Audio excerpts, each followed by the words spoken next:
Потом мы сказали, что аля-ибра биль-ирада, ля биль-лафз.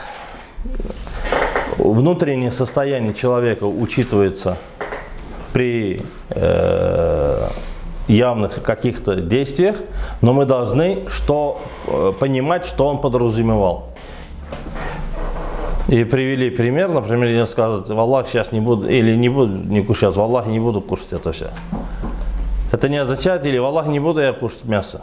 Это же не означает, что он вообще себя об этом запретит. Когда ему предлагают, сейчас, покушай вот это, он говорит, в Аллахе не буду кушать. Это, то есть, его внутреннее желание говорит только о том мясе, которое ему предлагают, а не то, что он запрещает себе все это мясо. И остановились на договорах, да, что основа в договорах это макасид валь маани, желание и намерение того, кто заключает этот договор, а не то, что воспринимается буквальное понимание его слов. Да? И еще раз повторяюсь, как будто, да, насчет того, что как продал я тебе там за 2 лимона или что-то. Сама фраза одно говорит, а понимается это по-другому. Если он говорит, давай я тебе, я бесплатно, дарю я уже тебе это там за 100 тысяч, это уже тебе подарок уже. Да? Вот машина там уже за 500 тысяч, но я тебе же даром даю. На что понимается?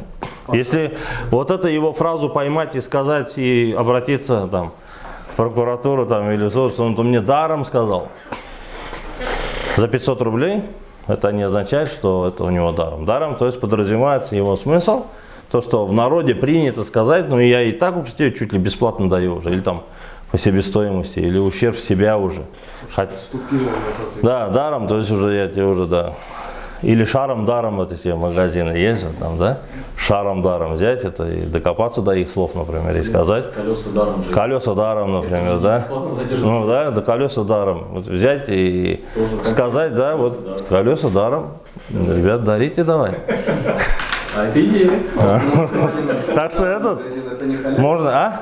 Вот у моего друга близкого шуба даром магазин. Получается, название не халяльное? Нет, название халяльное, вот мы к этому наоборот приводим. Да? То, что, да.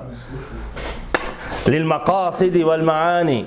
А то, что он подразумевает под этим, а не то, что явные фразы у него означают. Колеса даром, шубы даром или что-то, да? Если все даром, не фразы, не сами фразы, которые означают на то, что сказано, а что под этим он подразумевает. Поэтому, если он говорит, я дарю тебе ради Аллаха, это будет дар, это что будет означать? Это садака будет. Если он связывает уже ради Аллаха, я дарю это Аллаху. Или я это все оставляю Аллаху. Это же он не Аллаху оставляет. Он же оставляет что? Это имущество, например, говорят, вот эту, например, там, гостиницу я оставляю Аллаху, я все отдал это Аллаху, все. У меня были там такие случаи, я все, вот это Аллаху отдал, все. Что это значит Аллаху? Это вакаф он отдал. Вакаф, то есть, значит, прибыль вся, которая будет приносить, эту больницу я оставил Аллаху. Аллах не нуждается в этой больнице. Но, то есть, вся больница будет лечить нуждающихся. Или же второй момент, если только будет нуждающих лечить, эта больница обанкротится. То есть эта больница долго не проживет.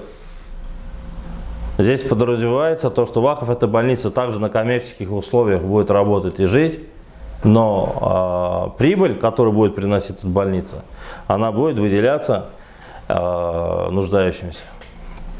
И когда оставляется вак, например, больница, это не означает, что оно постоянно в ущерб себя работать. То есть вот эта та прибыль, которую приносит эта больница, она должна сначала уходить на содержание полностью, вот, на зарплаты, содержание, на ремонт, на закупку оборудования, чтобы не потерять статус, на ремонт оборудования. И после этого уже сколько только останется, вот столько только дается и нуждающимся.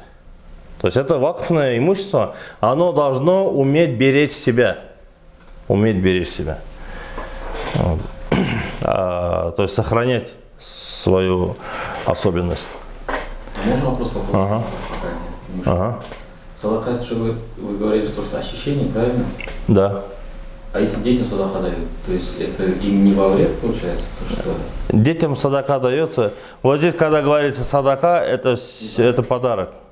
Говорится садака, но ашларда тоже у нас тут татар, например. Ашларга садака таратабыз. Но здесь же не нуждающие собрались, чтобы садака давать. Да. Вот это просто выход, это бюляк.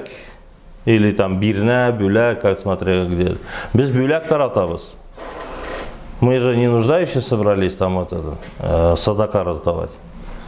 Но бюляк это друг другу как хадия. Хадия. Да, кштанач. Кштанач, бюляк. Вот это как подарки друг другу даем. Но это никак не садака. Садака это дается тогда, когда нуждающимся. Иннама садака лиль фукара валь масакин. Поистине садака дается нуждающимся мискинам. Да. Да. И поэтому здесь аль-ибра фил уқуд, что основа в договорах это на желание и намерение и на смысл слов, а не явные буквальное понимание фраз и предложений. Не буквальное понимание фраз и выражений. Буквально. Хотя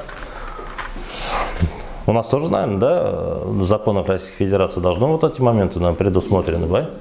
Они же должны быть, иначе ты этот шаром даром, это колеса даром, ты не сможешь все-таки вывесить эти. Нет, в договорах наоборот, в первую очередь, буквальное толкование. Так ли? А? Закон так буквально, но есть такие предварительные У них- договоры, меморандумы, на них суды обращают внимание, но очень, Нет, вот, например, в американцах, знаете, как в американских судах, да? признано, Ага. В американских судах там зашел, он, оказывается, взял горячий кофе и обжегся, и там выплачивать ему там по несколько тысяч долларов. Ну извини, не мороженое же покупаешь, ну ты же знаешь, что ты такое покупаешь. Потому что там на стакане, но ход там не написано то, что осторожно, горячо, да? У них все по-другому система работает, да? То есть он получается дурак, который вообще ничего не понимает, что покупает, он кофе, мороженое что ли покупает, или кофе, или горячий чай, но там из-за того, что не написано, там вообще мышление я вот это не могу. Нам их не понять. Когда я ездил в Европу там обучать, были такие моменты, и вот да, вот менталитет совсем по-другому работает, и нам их не понять, а их нам не понять, потому что... Получается, что садака, данная, деньги, данные с намерением садака богатым или просто не нуждающимся. Это будет просто подарок. То есть это не будет Хади. засчитываться как вот, с тем савапом, да? Это как подарок будет, савап. Савап как подарка, если богатому даешь, да. А если нищий стоит на улице, протягивает руку? Нищий это да. Это уже садака. Это уже садака. Если он нуждающийся, это в этом случае это же садака. Мечеть это уже садака фи сабилилля. Это уже ради Аллаха дает человек. Мечеть там, мадресе, студентам, на обучение, на печать книг. Это для распространения уже религии Аллаха. Это фи сабилилля будет. Аджир опять будет от намерения зависеть. Да, да.